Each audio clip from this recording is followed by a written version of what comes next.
Şimdi 11 Temmuz'un yıl dönümünü yaşadık birkaç gün önce. İsterseniz ona ilişkin bir iki cümle söyleyerek tam sorunuza cevap vereyim. Yıl dönümü olduğu için o törene geçen yıl katılanların da bugünlerde gerek barış anneleri, gerek aktivistler, akademisyenler, siyasetçiler pek çok açıklama yapıyorlar. Günlerdir konuşuluyor. Tarihte eşine benzerine az rastlanan, gerçekten sembolik değeri olan ama aynı zamanda birçok mesajı da olan, kararlılık vurgusu yapan, silaha son iradesini bütün açıklığıyla ortaya koyan bir görüntüydü o. Önemli de bir açıklama yapılmıştı. O gün oradan dönenler, onun için bu girişi onun için yaptım. O gün orada dönenlerin söylediklerinde ortak bir nokta var. Biz diyorlar o görüntüyü görünce evet dedik, umutlandık. Artık bu silah ve şiddet süreci son bulacak diye oradan ayrıldık. Böyle ortak bir duygu var. Şimdi oradan bugüne geliyoruz. Aradan şu kadar zaman geçti. İşte siz de belirttiniz. Bu hafta konuşulanlara göre, yazıp çizenlere göre evet bu hafta süreç başlıyor. Bu çerçeve yasanın, kök yasa veya Sayın Hoca'nın tabiriyle belki referans yasa diyebiliriz bir başka tanımıyla. Bu yasanın görüşmeleri başlıyor. Yani henüz meclise ne zaman sevk edileceği net olarak belli değilse de partiler arasında bir görüşme trafiğinin başlayacağı anlaşılıyor. Çarşamba günkü görüşme önemli. Dikkat ederseniz hem meclis başkanı var hem AKP grup başkan vekili var. Heyetimizle görüşecek kişiler arasında. Dolayısıyla hem yasanın içeriği Efkan Alay'la, Sayın Alay'la AKP grup başkan vekili olarak hem de yasanın ne zaman ve nasıl getirileceği konusunda bir görüşme olacak. Sayın Tiryaki bağlanamadı. Belki o daha parlamentoda olduğu için bazı yönlerini daha iyi açabilir. İki şekilde gelmesi bekleniyor. Bir, normal olağan klasik bir yasanın gelme prosedürüne göre ama bence konuşanlardan benim anladığım nasıl ki mutabakatla rapor hazırlandı ise bu rapora dayalı olarak, rapor önemli bir rapordu çünkü, bu rapora dayalı olarak çıkarılacak yasanın da yine aynı yöntemle mutabakatla, partilerin mutabakatıyla destek veren, parlamentoda grubu bulunan ve destek veren partilerin mutabakatıyla gelmesi yönünde güçlü bir beklenti var. Bir ortak teklif olarak gelmesi, bütün partilerin katılımıyla, destek veren bütün partilerin katılımıyla gelmesi yönünde bir eğilim var. Göreceğiz. Yani bu haftaki görüşmelerden sonra muhtemelen önümüzdeki hafta veya bu hafta sonlarına doğru da, çünkü hızlı bir prosedür işletilecek. İşte parlamento tatile giriyor maalesef. Evet, maalesef yine belirtmeliyim ki bir yıldır işte süreç devam ediyor ama böyle son 2 haftaya sıkıştırılan bir takvimle de karşı karşıya kalıyoruz görüldüğü gibi. Bu hafta sonuna doğru olabilir ama önümüzdeki hafta başında da bu hafta yapılacak görüşmelerin içeriğine bağlı olarak yasanın, çerçeve yasanın parlamento gündemine gelmesi gerekiyor. Bunu belirtebilirim. Fakat şunu da ekleyeyim. Birkaç gündür, bir hafta 10 gündür en son bugün de bizim grup başkan vekilimizin yaptığı açıklamada da vardı. Henüz bize iletilen bir içerik yok, bir taslak yok. Bu da aslında bir istişarenin, bir mutabakatın belki de yapılmayabileceğini de gösteriyor gibi bir kaygımız da var. Biraz AKP'nin siyaset yapma tarzına baktığımızda, geçmişe baktığımızda her ne kadar raporda mutabakat sağlandı ise de fakat AKP'nin genel siyaset yapma biçimine baktığımızda daha çok böyle bir dayatma, müzakere yerine ben yaptım oldu deme böyle bir anlayışı var. Bunu görüyoruz.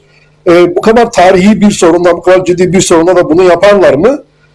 Yapmazlar, yapamazlar demek için pek çok neden var ama fakat şimdiye kadar pratikte, yani işte eğer gelecek hafta gündeme gelecekse yani çoktan bizim grubumuza iletilmesi gerekiyordu. Belki ileride soracaksınız ama ben söyleyeyim, bizim grubumuza iletilmesi de yetmiyor. Heyetimizin İmralı'ya giderek Sayın Ocağan'la görüşmesi gerekiyor. Sayın Ocağan'ın görüşlerini alınarak taslağa son şeklinin verilmesi gerekiyor. Daha sonra partiler arasında görüşmenin başlanması gerekiyor. Bu kadar tarihi bir sorunla bu kadar önemli bir yasa, bir giriş yasası, bir kök yasa, biliyorsunuz bu da tartışılıyor günlerdir. Kök yasa, ben biraz önce referans yasa dedim. Kök yasa başka yasaların da önümüzdeki süreçte başka yasaların da düzenlenmesine olanak tanıyacak mekanizmalar içeren, güvenceler içeren önemli bir yasa olacak. Bir giriş yasası olacak. Toplumsal barışın sağlanmasına yönelik bir giriş yasası olacak. Bu çok önemli. Yani önümüzdeki diğer yasal düzenlemeler elbette önemli ama giriş olması açısından son derece önemli. Bu kadar önemli bir yasanın böyle son dakikaya bırakılarak adeta bir sıkışık trafik içerisinde görüşülmesi de doğrusu aslında çok doğru değil ama gelişmeler öyle gösteriyor ki 2 haftalık bir sürede bu tartışmaları yürüteceğiz. Tabii dünyadaki çatışma çözümü örnekleriyle doğal olarak arkadaşlar, konuşmacılar, bu program için demiyorum, başka programlarda da zaman zaman karşılaştırmalar yapıyorlar doğal olarak. Evet, bir çatışma çözümü süreci sonuçta yaşıyoruz. Dünyada yaşanan benzer örneklerle bazı kıyaslamalar yapılabilir. Ama Türkiye'deki siyaset kurumu, işleyiş biçimi, siyasal kültür, demokrasi kültüründen yoksunluk bir yanı, diğer taraftan Kürt sorunu gibi son derece ağır bir sorun, doğuşu itibariyle yani doğası itibariyle ağır bir sorun. Bunun çözümünün ne kadar zor olduğunu tekrar hatırlatmak gerekir.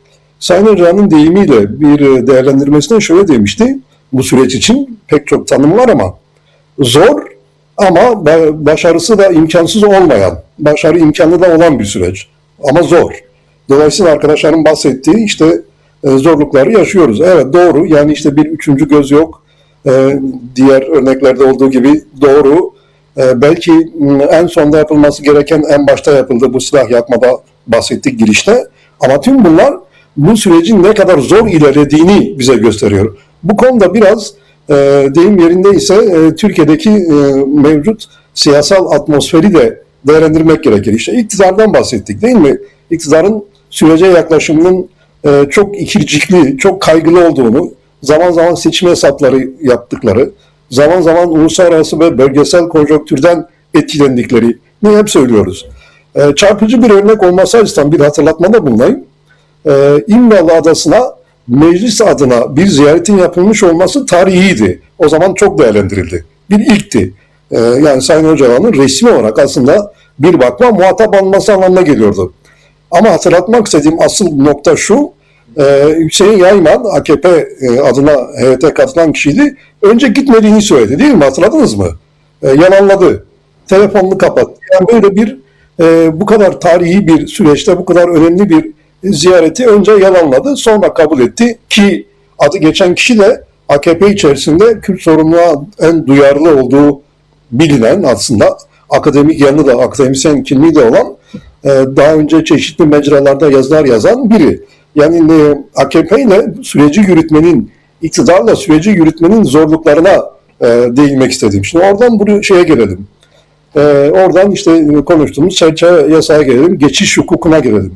Evet, bir barış olacaksa bir hukuku da olmalı, bir yasası da olmalı. Bunu tartışıyoruz.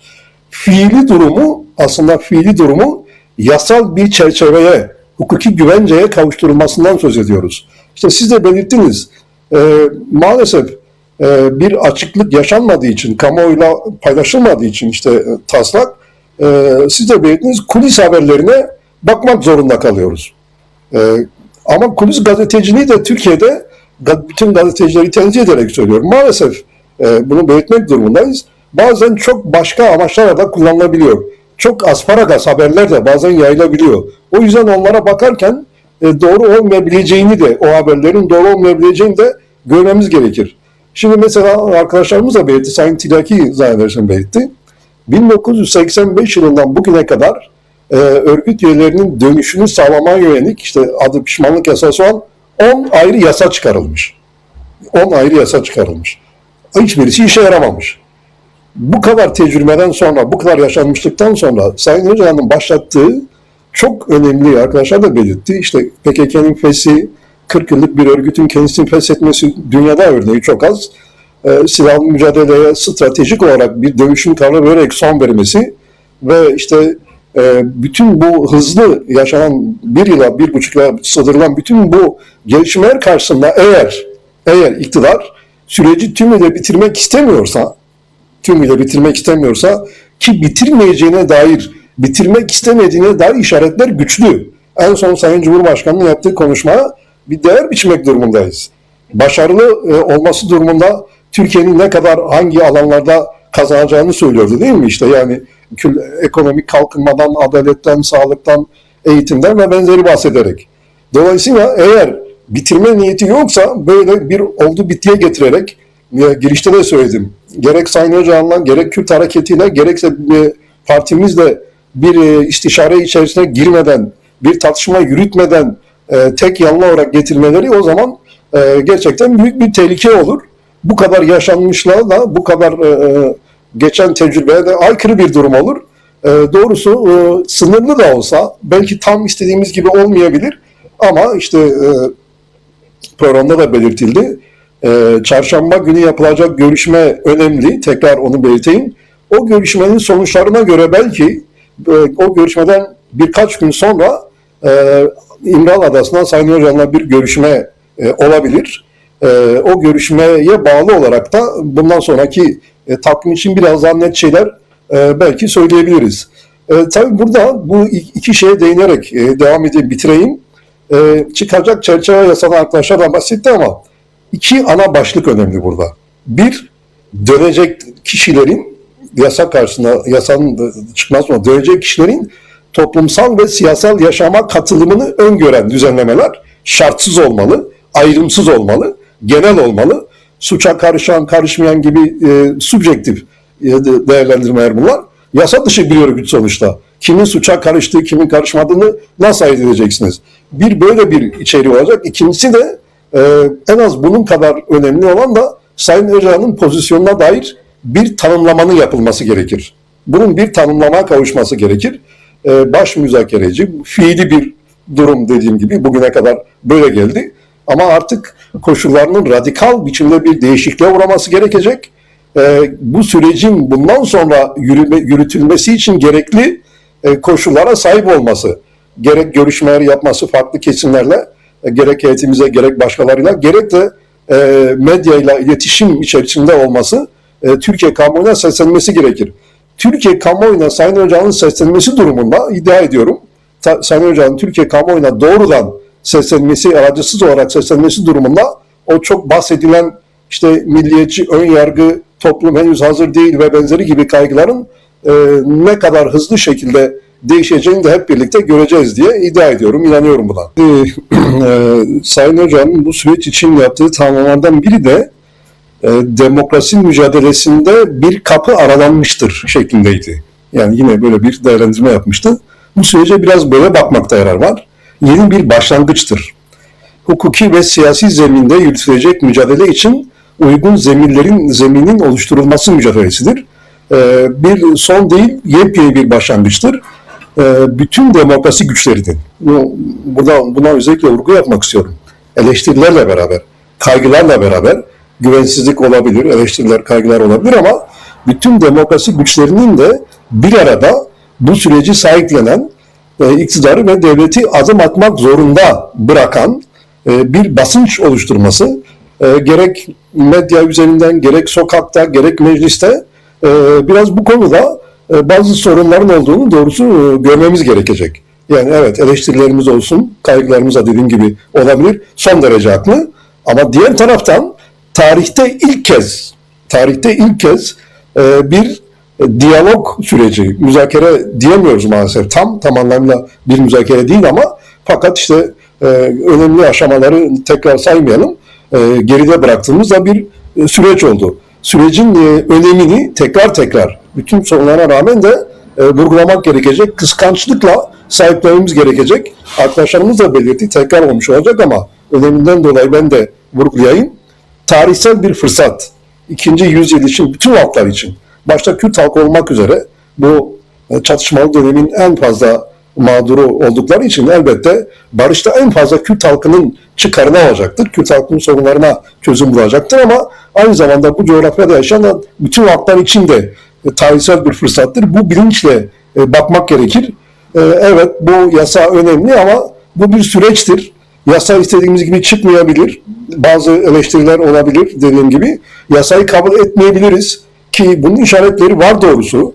eğer konuşulduğu gibi, işte medyada paylaşıldığı gibi, biraz önce de söyledim, kulis bilgileri eğer doğruysa belki de geçmiş olsun diyebileceğimiz, hiçbir derde deva olmayacak bir taslak, bir yasa önerisiyle de karşılaşabiliriz. Bunu reddederiz, müzakere sürer, mücadele sürer.